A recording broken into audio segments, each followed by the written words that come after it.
గౌరవనీయులైన పవన్ కళ్యాణ్ గారికి పాలకొల్లు మండలం రంపలగూడ గ్రామంలో కోడెల అన్నపూర్ణని నేను పూలు ద్రాక్షపూలు తోపుడుబండి నమ్ముకొని జీవనోపాధి చేస్తున్నానండి. 40 ఏళ్ళుగా ఈ ఊళ్ళో బతుకుతున్నానండి.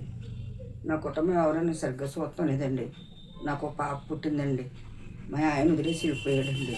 ఆ బిడ్డని పోషించుకుంటా చదివించుకుందామని ఎంతో ఆశపడతా ఏదో నాకు 100 కోట్లు చదివించుకుంటున్నానండి. చిన్నాళ్ళు పెట్టిన మిమ్మల్ని చూడాలని కోరుకుందండి నాకు. కానీ మా పెద్దలు ఎవరో మా నాయకులు ఎవరో మీ గురించి పట్టించుకుంటాం లేదండి. మీ దగ్గరికి తీసుకెళ్తామంటే ఎవరు సహకారం చేస్తలేదండి.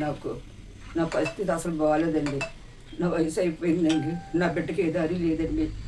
నేను అలాగే రూపాయి పోసేసుకొని 6 కాసులు బంగారం దాచుకున్నానండి.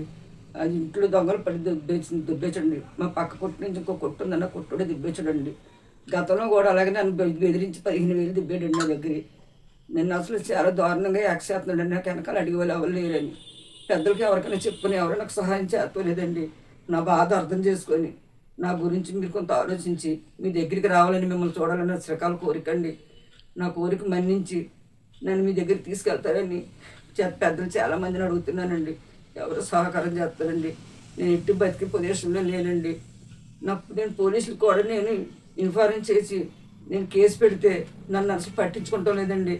అసలు నా ఊసి అంటేనే అసలు ఎత్తుతులేదండి. కనీసం వచ్చి కూడా ఎంక్వైరీ చేయలేదండి. ఏదో సానుభూతి కోలు 2 కానిస్టేబుల్ని పంపించి ఏదో ఒకసారి 2 సార్లు చెక్ చేసి తర్వాత ఆడ దొంగ కాదండి, ఆడు మంచోడండి, మాకు ఆడు కన్నగడు కాదు, మాకు సెటిల్మెంట్ చేసి డబ్బులు కట్టి పోలీస్ స్టేషన్కి ఎత్తాడని ఆని దొంగనే వెనకేసుకొస్తున్నారండి పోలీసులు. నా బాధ ఏమో అర్థం చేసుకుంటున్నారు ఎవరను. నేను నా బిడ్డ చచ్చిపోవాలనుకుంటున్నామండి. మీరైనా న్యాయం చేస్తారని మిమ్మల్ని కోరుకుంటున్నాను. నా బాధ మీరు అర్థం చేసుకుంటే నేను మీ దగ్గరికి రాలేని పరిస్థితి అండి. నేను వికలాంగురాలండి. ఒక్కసారి ఈ వీడియో మీరు చూస్తే మీకే తెలుస్తుందండి నా పొజిషన్ ఎలా ఉందో. కనీసం మీరు నా గురించి ఎంక్వైరీ చేసిన చాలామంది చెప్తారండి.